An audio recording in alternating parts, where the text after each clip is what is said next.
Welcome to Channel 34, Senior of the Month. I'm Barbara Chase, and our Senior of the Month for February 2020 is Dr. Sheila Coles. No S. Cole. Okay, Dr. Cole. Yes. Welcome and congratulations. Thank you. On Thank being you. nominated Senior of the Month. Thank you. Thank you. Okay. We're going to start out by letting you tell, something about yourself. We can get acquainted with you. Have a few questions. Okay. Starting with your age and where were you born? I was born in Community Hospital in Montclair, and I am 65. You're 65. Yes. Okay. Now, are you still employed or are you working? Or tell me about your work situation. So I retired in 2014 From? as an elementary school principal in Summit. So I was an elementary school principal in Summit, and before that I was in Princeton and in New York City. I taught in New York City, but I was an assistant principal, early childhood supervisor, and principal in New York City. And then I moved to New Jersey. I got a job in Princeton, New Jersey, and then ended my career in Summit, New Jersey in 2014. And recently, in October, I was asked to join the Montclair Board of Education as their interim director of elementary education. So I'm working now part-time with the Montclair Board of Education until June 30th. So this is post-retirement. Yes. And how long have you been retired? It will be 6 years in, this is 2020. It'll be 6 years in October. Yeah. Yes. So, but being back to work, are you enjoying that? I'm enjoying working with the principals. I love retirement, so I'm looking forward to getting back to retirement, but I enjoy working with the principals and sharing my expertise and mentoring them and just helping them navigate being principals. Yes. I mean, I do other things in town. I volunteer. I do other volunteer things in town. I volunteer with the Montclair Film, and I volunteer with an organization called New City Kids. New City Kids is an after-school program that's in Paterson, New Jersey. So I work on the board of the New City Kids in Paterson. I volunteer on the board with the New City Kids in Paterson, and I also serve on the national board of New City Kids. So yeah, my friends say that I am doing more now that I'm retired than I was when I was working. So. Because you're kind of all over doing everything. A lot of different things. A lot of different things. Yeah. The New City Kids, it's like I said, it's an after-school program. So my expertise as an administrator, I can use that, and I'm on both boards. I'm the educator on the board because the other people on the board have other expertise, other areas of expertise. So on those boards, I serve as the education expert, so to say. What do you do for with Montclair Film? Wow, I do a lot of different things for Montclair Film. So I started with Montclair Film doing and I still do soliciting ads for the Montclair Film Festival. So that's how I started. I also I serve on two committees with them, the Diversity Committee and the Community Committee. I also do some online marketing for them. So when the film festival comes out, they have volunteers that research the film and develop promotions for the films and then market those promotions to different organizations. Mm-hmm. And they have different different niche. So there's an African American niche, there's an LGBTQ niche. There are all these different, and they have a database. So you can use the database to send the promotions to different groups that would be interested in the films that are being shown. So I do that, and then when the film festival is here, I volunteer with the film festival. Like being a ticket taker or something like that. Okay, so you've done a lot. And with all the things that you've done over your career, What are some of the life lessons that you learned that you want to talk about and spread around? So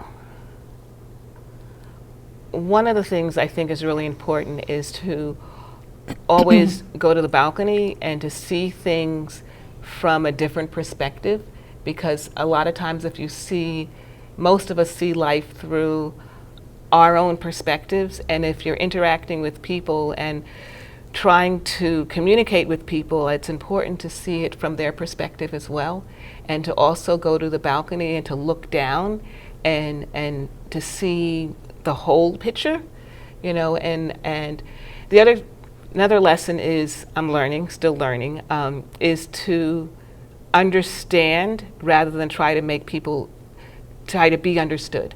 To understand what people are trying to say, than to try to get them to understand me. So to understand rather than to be understood. Because sometimes we're so busy convincing people about our beliefs, we're not listening to what they're saying. And being a good listener is probably one of the most important parts of being a conversationalist. Right. Absolutely. And the last thing is my mother's famous saying. She used to say to me, when your head is in the lion's mouth, be still. And in life, there are lots of places that your head is in the lion's mouth. Lots of perilous, lots of difficult situations that you're in. And when that happens, sometimes you just need to be still, rather than to fight and to, you know, struggle.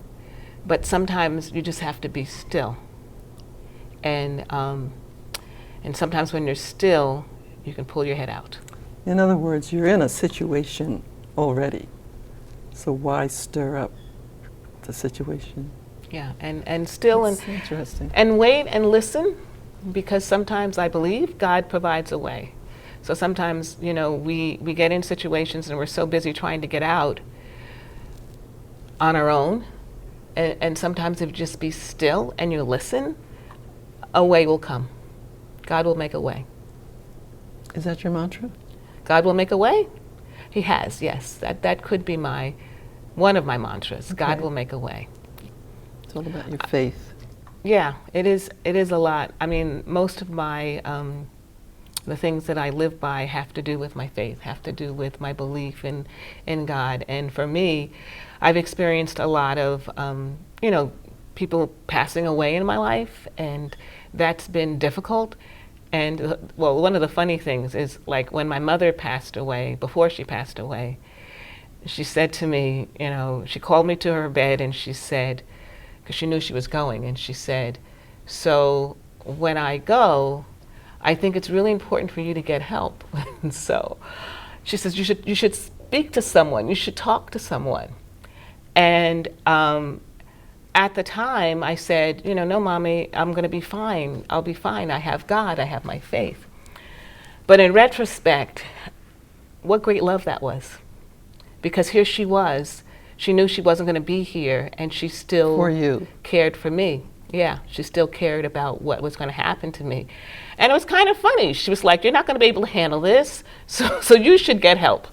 So, and I can smile about it now, you know, but that was really great love, you know, and yeah, so.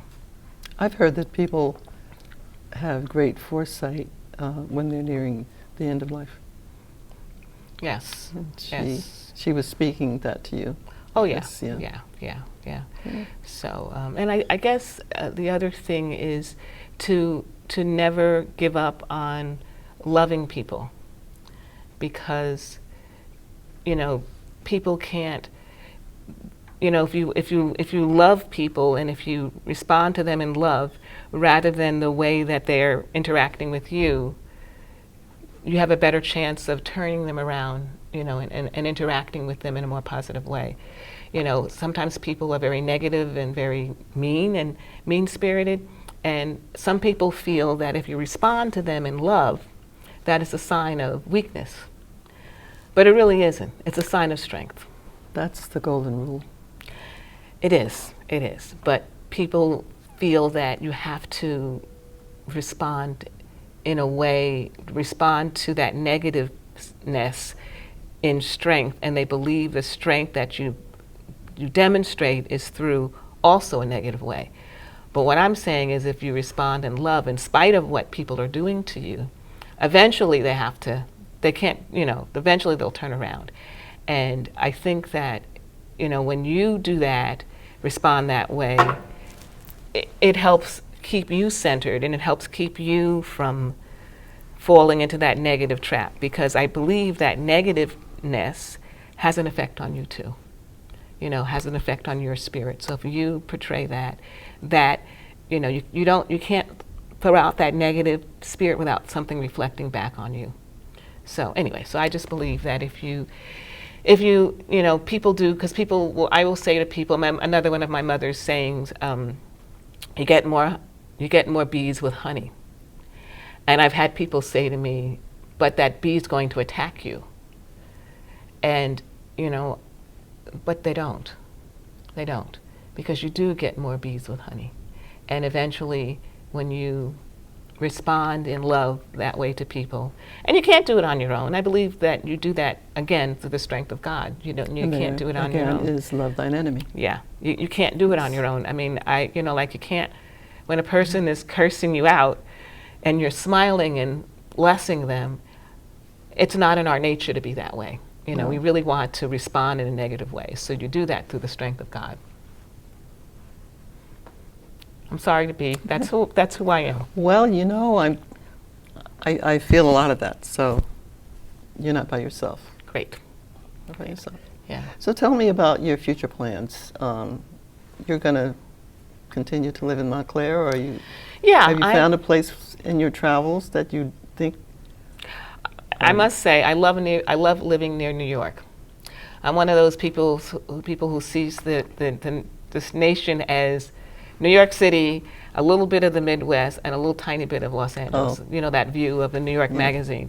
So I love living near New York, and I will definitely stay in this area. I like to, where I live now, I can walk to the bus stop and get on the bus, go into New York whenever I want. So I like that.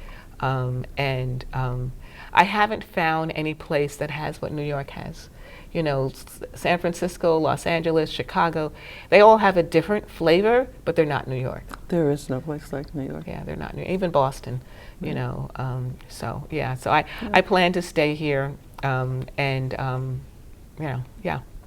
know the taxes are high, but I like the town. Me too. Yeah. Yeah. Well, thank you very much, Dr. Cole. It's been wonderful meeting you and hearing of your ventures. You've been very busy in your life, and I hope you continue to do the things that you love. And again, congratulations on being nominated for Senior of the Month. Thank you. I can understand why now. Thank you. Thank you. Senior of the Month, February 2020, Dr. Sheila Cole.